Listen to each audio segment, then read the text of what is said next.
Welcome to Agile to Agility podcast with Milan Bajic. Major show alert! The very first value we wrote is individuals and interactions. Let's take this another level.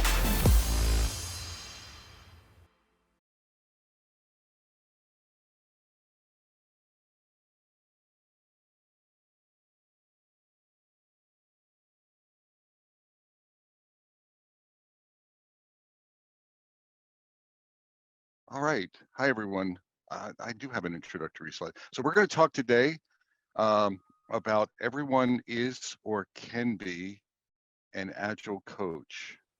And I'll try to take you on a little bit of a journey through Agile coaching, and we'll see how that we'll see how that goes. I'm Bob Galen. What's noteworthy about me? Not that much. I'm in Cary, North Carolina. I don't wear suit jackets very often, but I did in that picture. What else? I have some certifications, and I collect potato heads. The most noteworthy thing about me is I'm an aficionado of fine spud-taters, and my favorite is Darth Tater. So I think that's probably the most meaningful thing on that slide. What I want to do today, the agenda is I want to introduce the topic a little bit, talk about something called the Agile Coaching Growth Wheel, talk about coaching mindset, how to have a coaching conversation, and then we're going to do a little bit of practice. I'm not going to put you in breakout rooms. So everyone take a sigh of relief. We're not going to practice physically coaching. Otherwise, people just like run for the exits. But we're going to do some simulation at your desktop. And I'm going to just get you to think about coaching conversations, and then we'll close. And it'll be pretty fast because we have 45 minutes to cover it. I wrote this book called Extraordinarily Badass Agile Coaching. I published it in January, so it's coming up on 6-7 months. It's done relatively well, but whenever you freeze, probably Ryan Ripley knows this, and other people who write know this, the minute I hit code freeze, I started thinking about things that I could have changed in the book. And one of the things I could have changed, or I regret a little bit, is the title. Because the title it has Agile coaching in it, and it almost implies that you need to be an Agile coach. You need to have that on your business card in order for the book to apply to you. And I sort of kicked myself that wasn't the intent.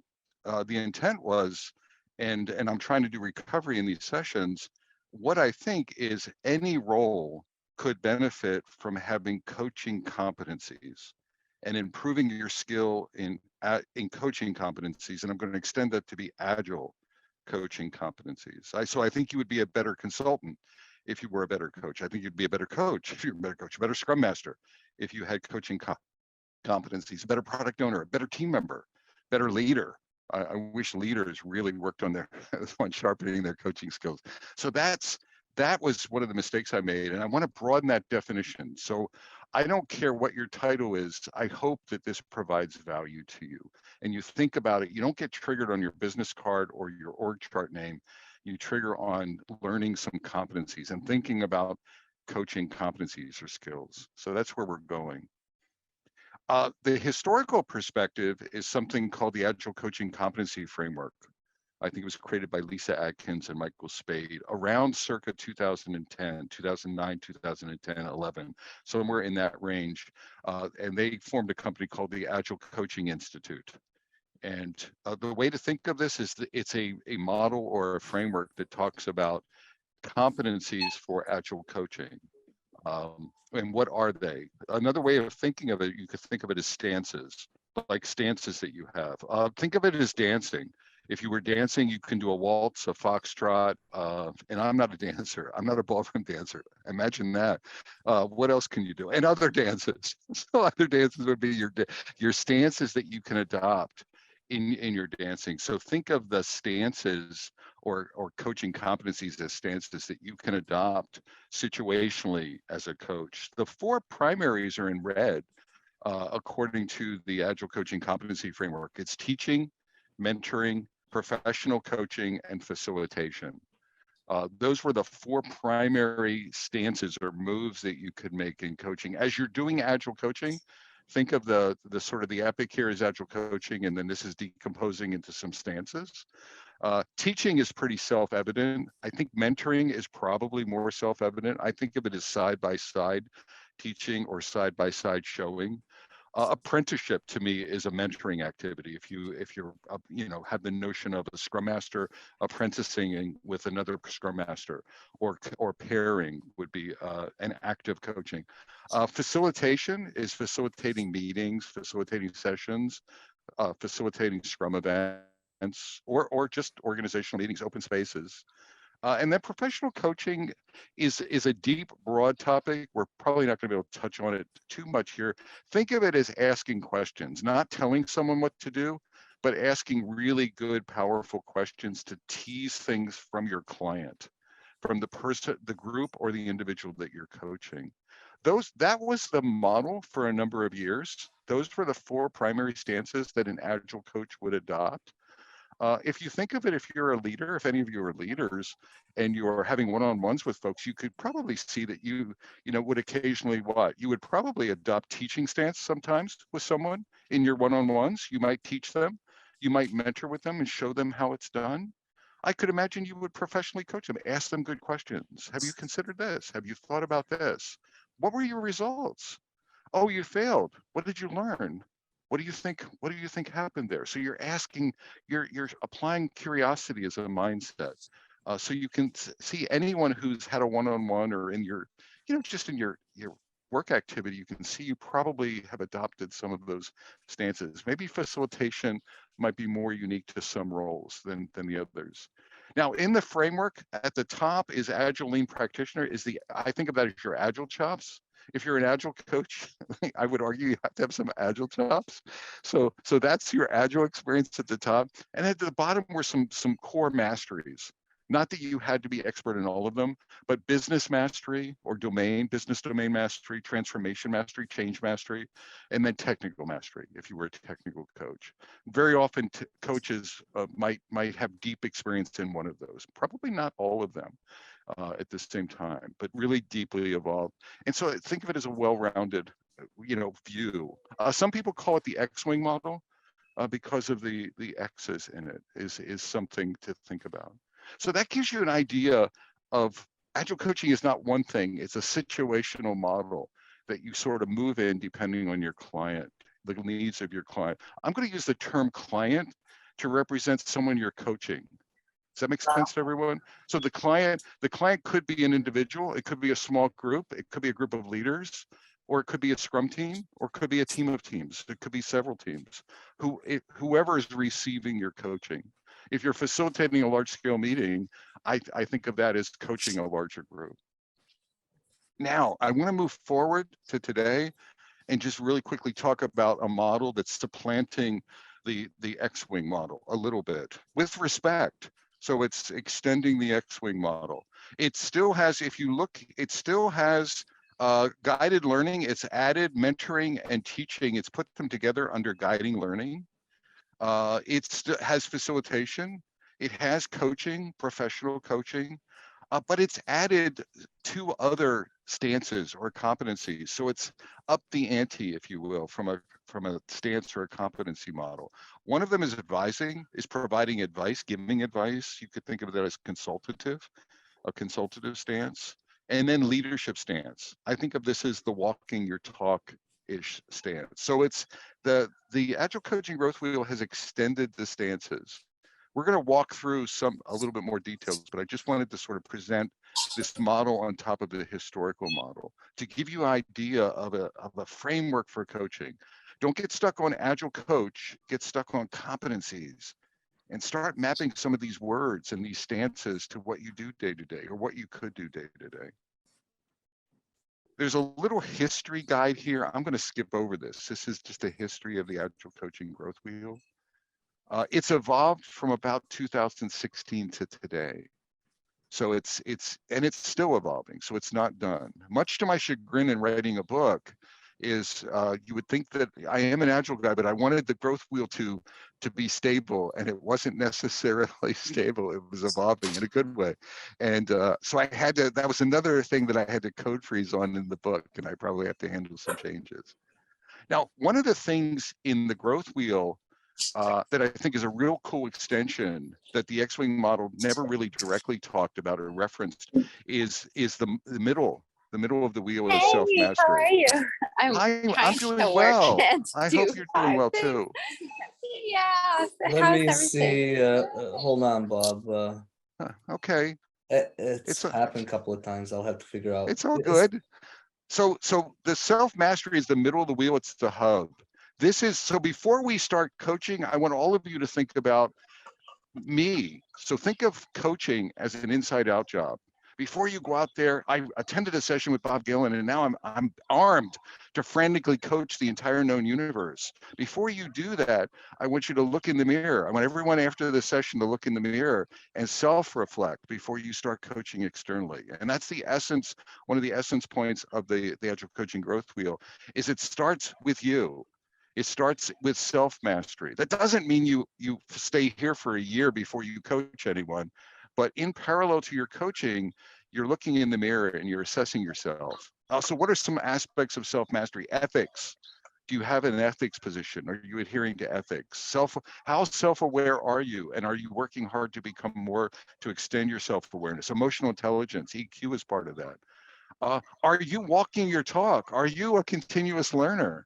Very often, agile coaches, we coach a good game and we tell people, oh, you need to be a continuous learner, but we don't do it ourselves. No, not you all, but some coaches don't do that. So this would be, are we walking our continuous learning talk? Are we challenging ourselves? Self-care, are you taking care of yourself as part of your growth? Mindfulness, are you a servant oriented, truly servant, not to just say it? It's easy, words are easy, we can say things, but are we actually walking our talk as a coach? Believe it or not, are we coachable? Anyone ever have a coach that's not very coachable? You don't have to raise your hand, but there's folks. I think it's easier to coach outward than it is to be coached, right? Like I have coaches now. They don't like coaching me. I'm a bit of a challenge sometimes, but I have coaches. So it goes in both directions. Am I being mentored and am I mentoring? And am I being coached and am I coaching? That's part of that notion, I think, of self-mastery. So really focus on the self-mastery aspect. These are the 5 primary stances that I was talking about. And I don't think you bounce around these things in a coaching conversation, 100 stances, but I do think you center on a few, depending on what your client, and depending on the needs of your client. Sensing what your client needs from you and what their challenges are. So advising is, I bring that my expertise and I consult with you. It gives you permission. That one of the problems with the X-Wing model is it really didn't give people permission, or the interpretation was, I can't give advice. Giving advice is a bad thing. So no, don't give advice. I can only ask questions. And I'd like to move that thinking. Yes, giving advice 100% of the time is probably not a good thing, not a good approach, but providing situational advice, depending on who you're coaching, in service to your client is not inherently bad. It actually could serve them very well. So advising stance, coaching, facilitating, guiding, learning, and then that leadership is a new one. It connects to that. Are you walking your own talk? Are you leading by being a role model?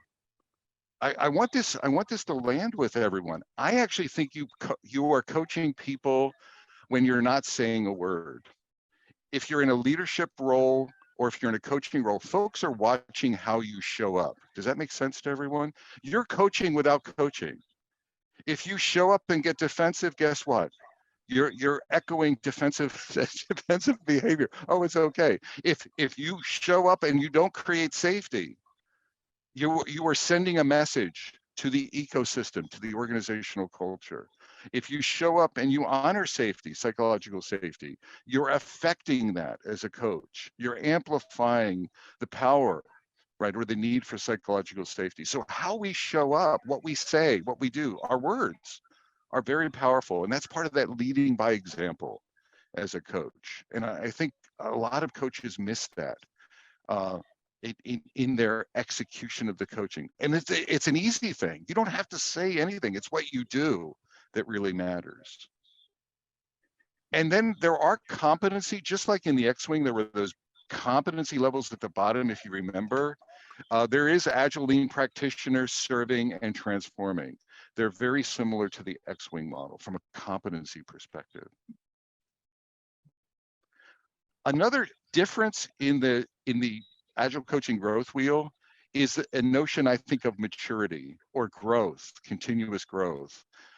And the X-Wing model didn't provide a lot of guidance there, not direct guidance. And there's a notion here of 5 competency levels per stance, everyone with me.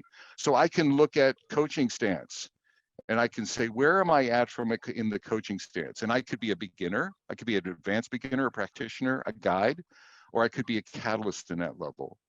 And some of the language in the growth wheel, it really provides guidance. So if I show up and I'm like, oh, you know what? It'll give you guidance and say, these are some of the practices or the activities or how you might be coaching as an advanced beginner. And I'm like, yeah, that resonates with me. Well, I want to become a practitioner. What would that look like? And there's guidance in the instrument to tell you, hey, how could I grow myself? What would that look like? What would maturation look like? What would growth look like from a competency, an individual competency perspective? Not that everyone has to become a catalyst. Does that make sense, everyone? The goal is not to become a universal super coach or a catalyst, but it's like assessing ourselves. Where are we? And depending on the competency or the stance, where do we want to go? How do we want to grow ourselves? The wheel provides a tremendous amount of guidance around growth, continuous learning and growth, or growth in your coaching competencies. The other thing I want to say is it's okay not to decide to starve an area. My favorite example of this is facilitation. Everyone remember facilitation is one of the stances. It's not my favorite. I hate to say that. I'm probably a practitioner in facilitation. It's not my favorite. It doesn't make me jump out of bed in the morning. It doesn't get me, facilitation does not excite me as a coach. I am never going to endeavor to become a master or a catalyst facilitator. That's just, I'm good enough. Where I'm growing myself is in coaching. I'm really spending a lot of time in the professional coaching. I'm spending a lot of time in the leadership stance as well and trying to increase or improve in my leadership. So the point is not to become well-rounded evenly, and the point is not to inherently grow relentlessly to catalyst. It's just to understand yourself. What do my clients need me to be? Where am I at? And how do I grow myself to improve my skills in service to myself and in service to my clients? Everyone good? That's enough of the framework stuff. That gives you some framework stuff. I want to talk about coaching mindset a little bit. Just the mindset that we have as a coach. So there's some prime directives. First one, I think, do no harm as a coach. So try not to harm anyone physically, emotionally, permanently. Try to do no harm if you can. Assume positive intent. I wish in the world, if there's a takeaway I want you all to take, is I think we need to amp up the assume positive intent in the world. Everyone with me. So I want you to write this down on your arm. Assume positive intent when you're having a heated conversation, or whatever it is, when you're getting emotional. Maybe go back to, am I assuming positive intent? Right, on the part of my client, on the part of the person that I'm talking with. I think the world could amp up its APIs a little bit, and coaches certainly need to work on that. Holding our client as capable, no, not looking down at them. Have any of you ever said, I'm looking for vulnerability? Have any of you ever coached someone, whether you're a coach or not, and said, that's not agile? Anyone ever said that? That's with your nose looking down at them, looking down on your nose and saying, well, that's not agile. Or maybe that's not in the Scrum guide. I didn't see that in the Scrum guide. Probably you don't want to, so don't do that. Hold them as capable. No judgment. Assume positive intelligence and positive intent. Whose agenda? Hold the client's agenda. Discover your client's agenda. Don't make it about you. It's not you. It's not making someone be agile. It's improving their implementation of Scrum. It has to be their desire to improve their implementation of Scrum. That's their agenda.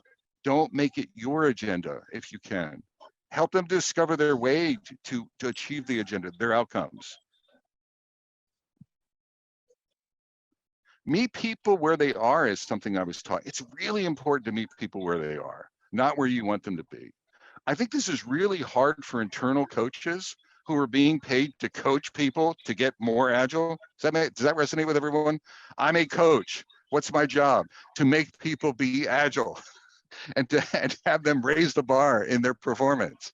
So that's really, there's a lot. There could be organizational pressure, role pressure, there could be leadership pressure, and I resonate with that.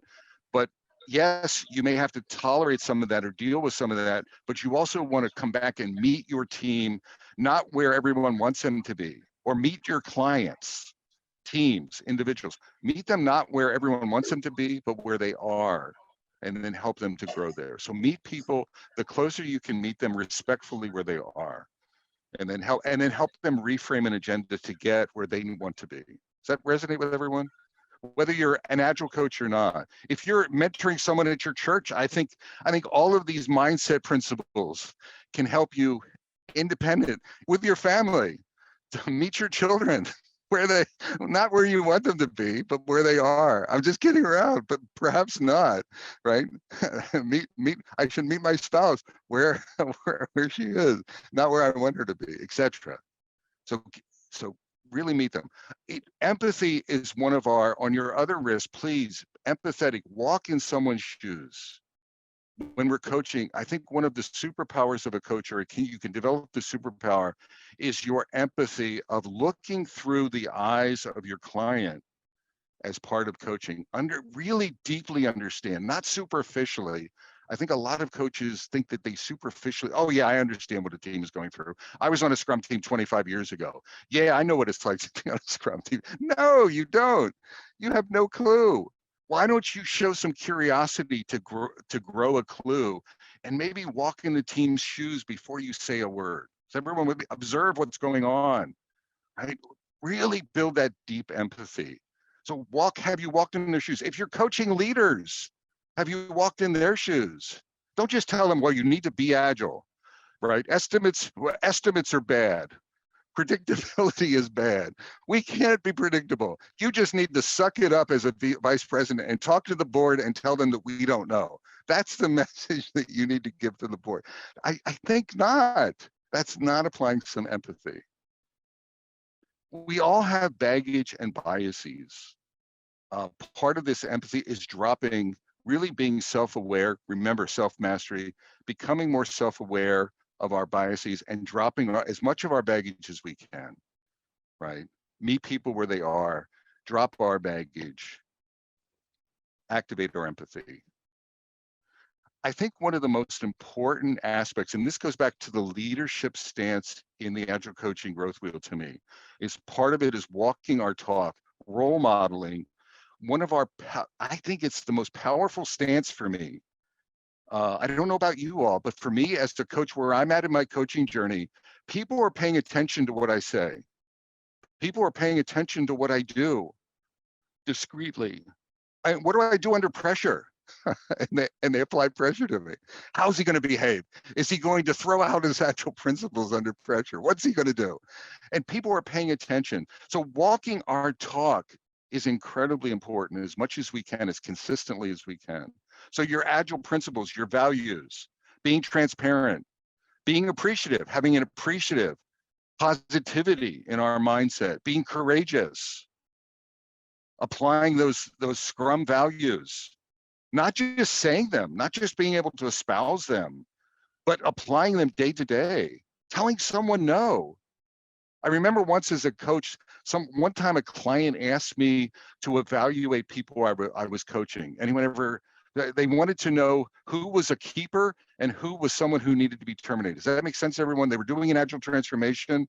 I was an outside coach, And they didn't quite say it that way. They were a little bit more subtle, but what they really wanted was a red, green, yellow chart from me to tell them who was getting it and who wasn't. And I said no, and they're like, no, you don't understand. We need you. We hired you as a coach. We want a red, green. We want to know. And I'm like, no, what's happening here? What we have here is a failure to communicate. This goes beyond my ethics. I am not going to. This is your job, right? Your job is to evaluate your staff. My job. I am not signing up to do that. Right. I am not going to provide you that level of insight. You have to determine that. Now, I can provide you some tools and some maturation tools to evaluate your staff, but that's your job as a leader. That was a very hard conversation. As I recall, I think they kicked me out a little bit later. So it's a very hard, but again, we have to walk our talk. It matters. Empathy, service, our ethics, walk our talk. It matters to our clients, our team, whoever we're coaching, and I think it matters in general. Enough of that. Agile mindset, coaching mindset. I want to talk about a conversational pattern next, and then we're going to practice a little bit. So coaching conversations. I have a real simple tool that I want you to think about. It's a real simple arc when you have a coaching conversation. I would argue that every conversation you all have is a coaching conversation. Everyone with me? It's every conversation we have is a little C coaching conversation, a little C coaching conversation. So when you're having these conversations, I like a chess model, a chess metaphor model, opening moves, middle game, end game. Think of it as an arc. Everyone, you open the arc, you get into the middle game, then you close the arc. Opening moves, ask permission to coach. Is the timing right? Establish goals, establish the agenda. It's usually very good practice to ask open-ended questions, powerful questions in the beginning. What would you like to accomplish in this coaching session? What could be our agenda, right? What's on your mind? Wonderful question to ask. Then listen to what's going on, not just what they say, listen to the body language. So activate your powerful listening along with your powerful questions. Find your direction. Very often in the beginning, in the opening moves, you're deciding what stance is next. Everyone understand what I'm saying? You might go in coaching stance, and then you say, you know what? I think the client needs me to do some teaching. So then I switch to teaching stance in the middle game. Or I might switch to mentoring stance in the middle game. Or I might switch to consultative stance. Or I might start with mentoring and move into consulting in the middle game.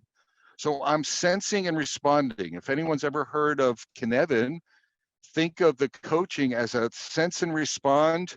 I'm meeting my client. I'm asking some questions. Where do they need me to be to serve them in their agenda? And do I need to switch modes, if you will, stances, competencies in order to serve the client? Not to serve you, not to where you're comfortable, but how do I serve my client? In the middle game, you're widening, you're discussing options. Excuse me, you're exploring things, you're clarifying.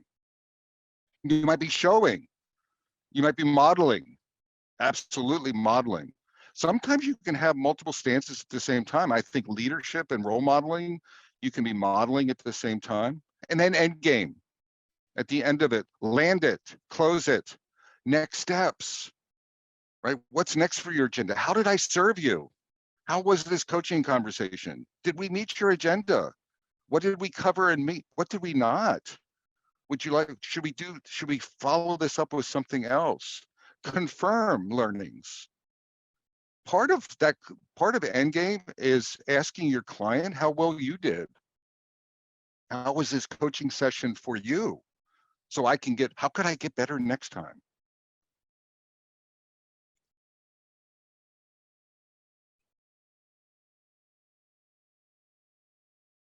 I want to offer, how many people have ever heard of powerful questions? There's something in the coaching universe called powerful questions. Logan, I saw your hand. So powerful, Fritz, powerful questions.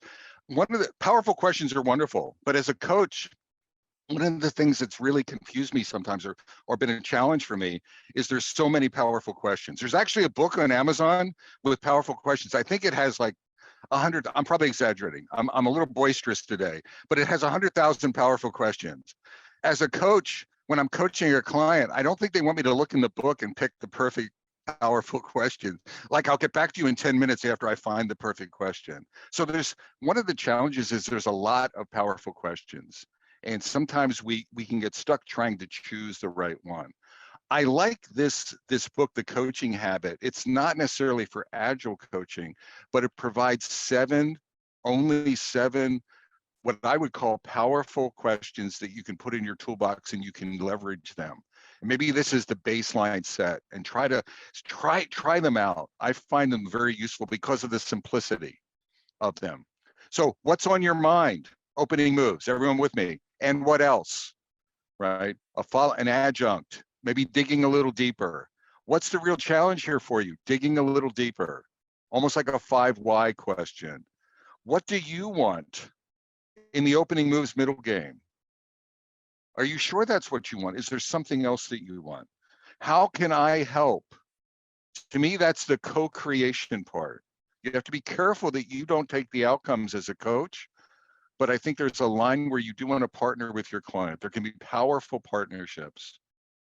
If you're saying yes to this, I love this question. What are you saying no to? It's the prioritization question. It's the narrowing, it's the not bite off too much question. And then an end game question that's wonderful is, what was most useful to you in this coaching session? How could I improve? What was most useful? What was least useful? How can we get it better together? Everyone with me, a very small set of 7 questions that I think you can put in your back pocket. And because there's not so many selections, it makes your coaching a little bit more sort of smooth and easy and more natural. Finally, I want you to think about listening. This is something that's not amplified very much. So we have powerful questions, but I think powerful questions can miss the mark if we don't have powerful listening to the responses. Everyone with me? Powerful questions, powerful listening, and not just listening to the words, but listening to the emotional field, listening to what wasn't said, what was said, to body language, to inflection, to all aspects of the conversation. All right, so that's it. I have 10 minutes. Here's what I want you all to do. I'm going to give you a scenario. I want everyone to grab a piece of paper. Everyone grab an electronic piece of paper or a physical piece of paper. And I want you to sort of draw an arc on it. And I'm going to give you a scenario, and I want you to talk about opening moves, middle game, and end game. And just jot down some ideas about how you might plan or orchestrate the coaching conversation. Everyone with me, using some of the ideas I presented. What stance might you get in would be something. I'm going to open in this stance. I might then end up in this stance, and I'm going to close in this stance. This might be a question I ask. So I want you to have an arc, and I want you to sort of sprinkle around the arc, opening moves, middle game, end game, some reactions that you might have to the scenario. So let me give you a scenario, and then I'll debrief the crowd very quickly, and we'll move on. I have 4 of them. We might get to 2. So let me pick one. This one, let's do this one. I like swooping. Can everyone see swooping? Swooping. So you are a Scrum Master coach, and you've noticed a strong pattern where team managers are swooping in to their respective teams each time the team encounter a critical problem. They keep taking the problem solving and accountability from the team. You can see the team souls are getting sort of ripped out of them. Their little souls are getting ripped out.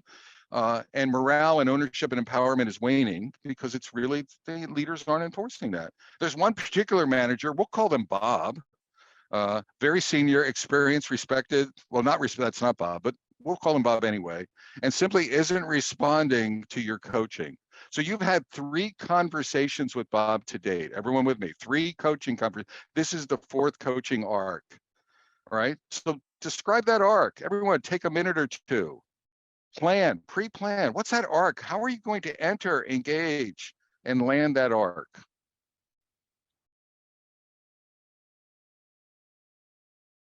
I'll give you like 90 seconds to work on it, and then we'll see if anyone wants to share any ideas for strategy.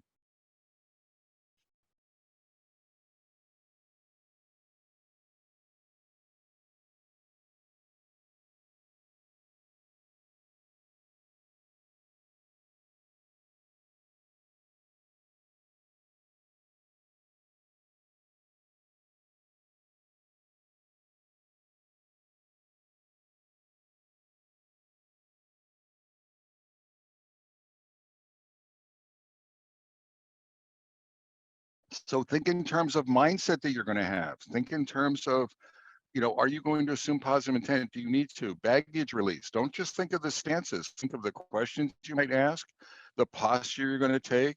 How do I get my brain wrapped around? How do I serve my client? All of this stuff, and sprinkle it on your arc.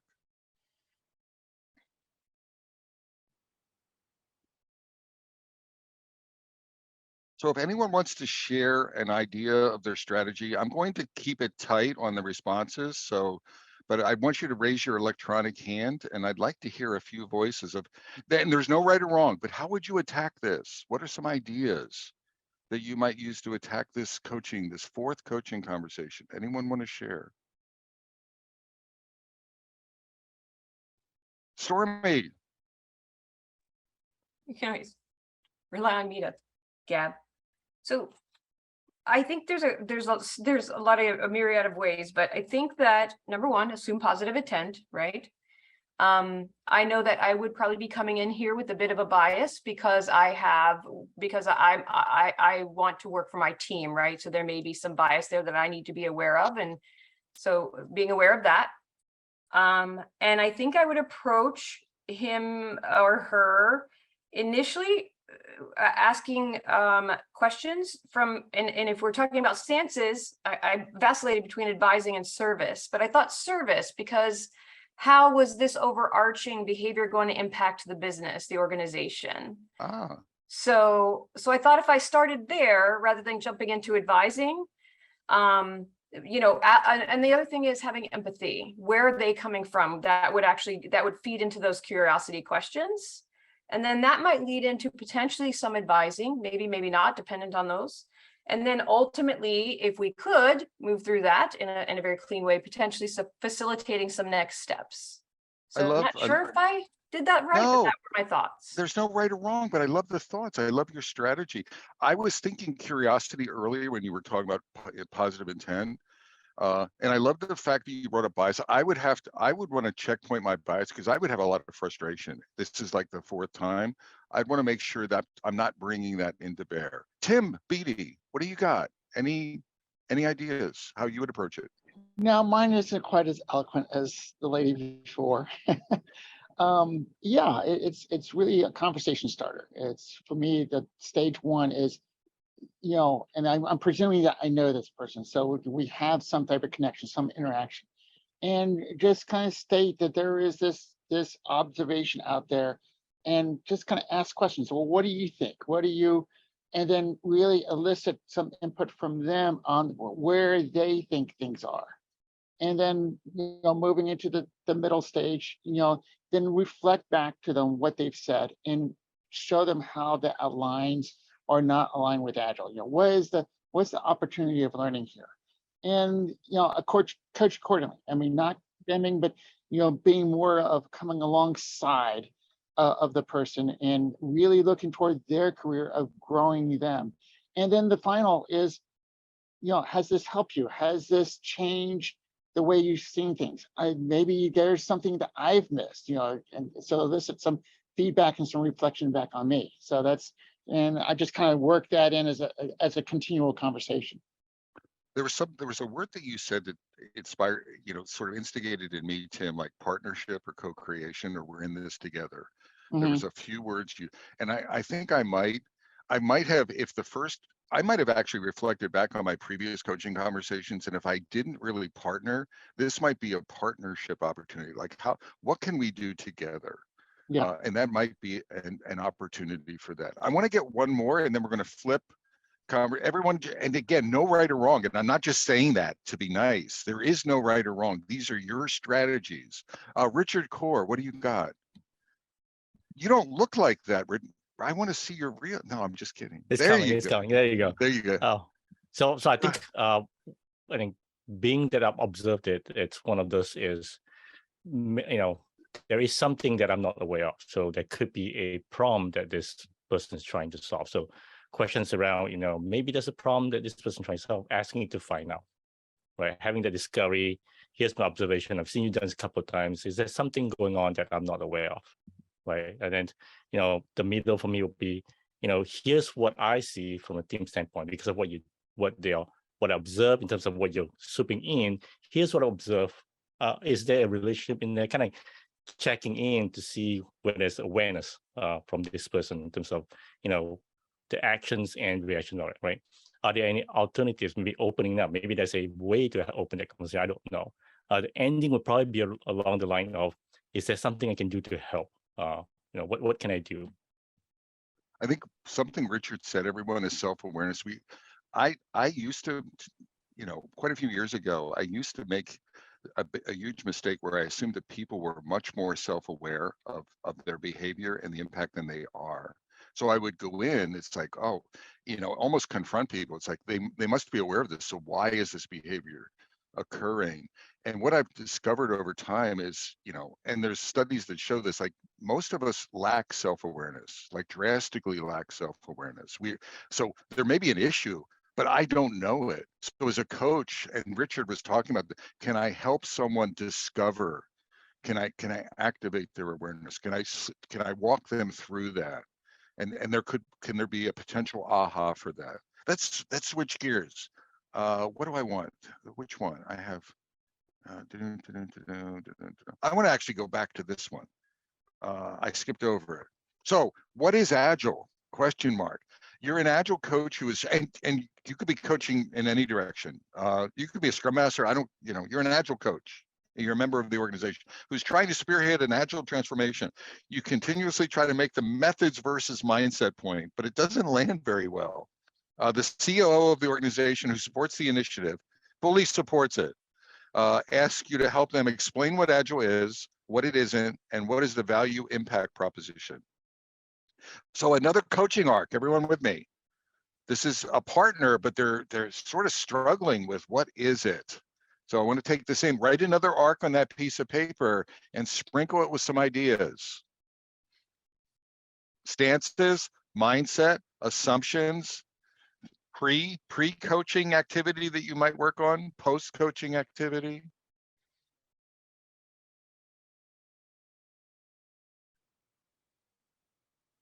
And I'm watching the time, so I know we only have 3 minutes, but I want you all to do this, and I'm going to get like one comment. And maybe some people can put some things in chat as well.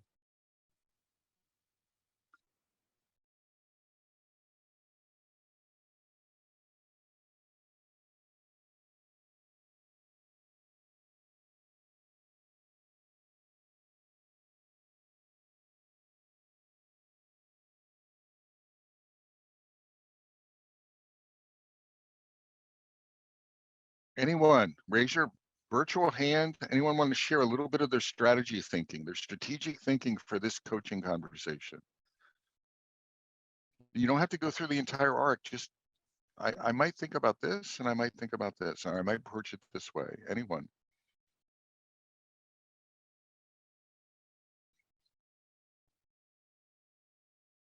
Logan, what do you got? Yeah, so I think I'd start this conversation with a standpoint of the teaching stance of what's Agile, what isn't it, and then try to understand what goals the COO has in mind.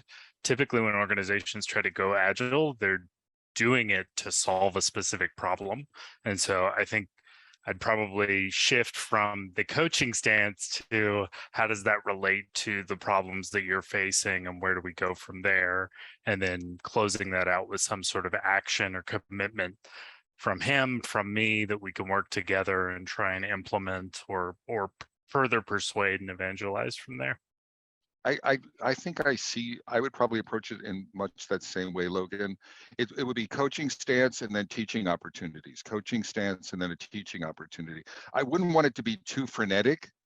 I might be keeping notes to myself because to line up future teaching opportunities, but I really do think it could be that kind of a dance in the initial coaching. I love and then objectives. What are your goals? What are your objectives? Sort of sensing that.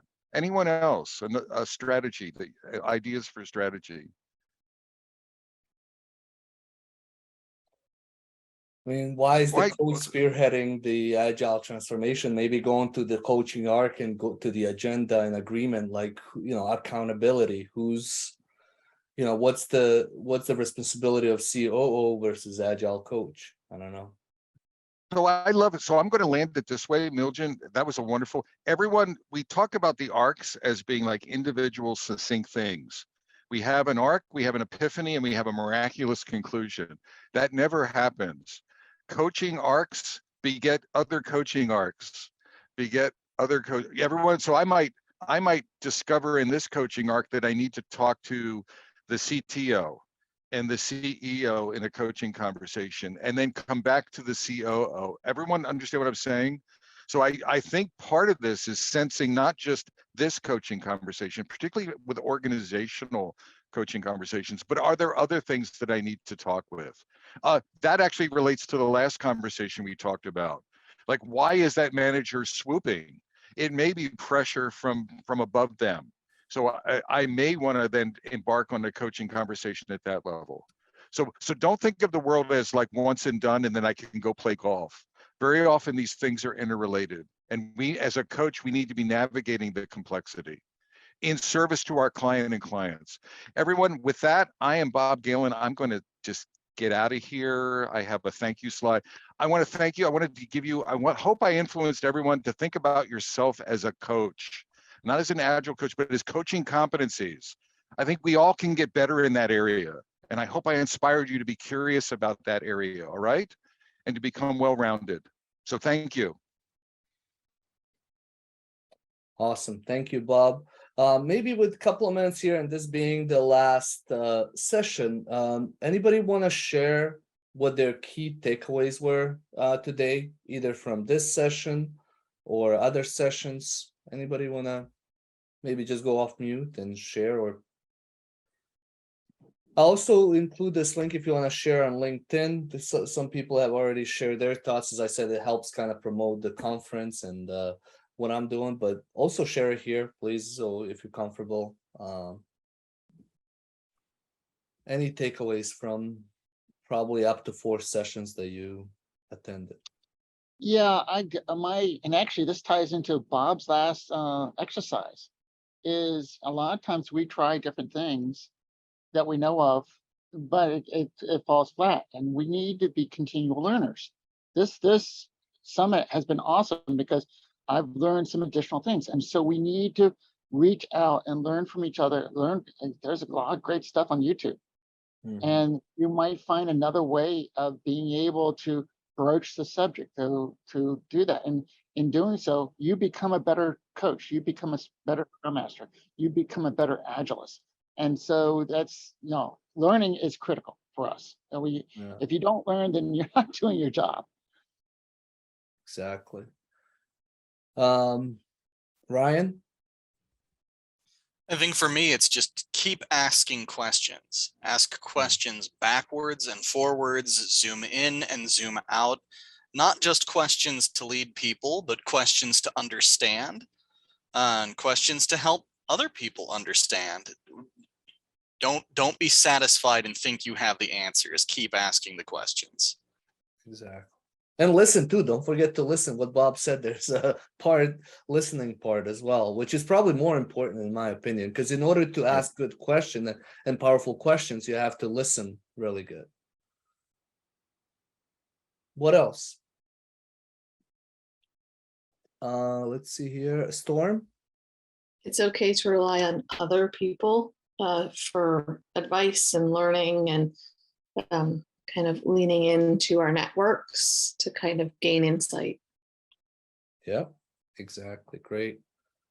I've been just going by people that are putting hands up, but feel free to unmute. So far, Storm is next, but after Storm, either put your hand up or just share it. So I just wanted to say one of the things, unfortunately, I had another session I needed to get to, so I didn't get to attend all 4 sessions, but I attended 2. Looking forward to the additionals. But one of the things that I have been learning, and I've been on a learning journey over the last few weeks, actually, and Bob mentioned something actually in his talk that resonated with me. But everyone that I learn from brings something different and positive to the table. I don't agree with 100% of everybody that I learn from, but everyone I learn from, I can get value from. One of the things that I find, and I find this with teachers and trainers, and especially those that have been in this for a really, really long time, is a lot of times there's this undertone maybe of negativity, or, and you can almost see the mind block for somebody that's like, I'm an expert, I've been doing this so long and I know what I'm doing, just listen to what I say, and that's it. And so as a learner, it's frustrating, but it's refreshing to be able to see someone who's been a long-time learner who is aware of that. And I have been able, through the sessions that I attended today, really pull some very valuable nuggets. And I hope that that's something that ends up and continues to develop in the training and coaching and Agile community overall, and is kindness and appreciation for all of us, and the understanding that we all can learn, and know what we know, and can learn so much more. So thank you. Great points. Yeah. It's that relentless learning, right? Like, things are changing. As a Scrum Master coach, you really have to, keep learning. And, I'm sure you've been at that position where you think like you think, and then, you learn about other things and you're like, look how much I don't know. So anybody else want to share?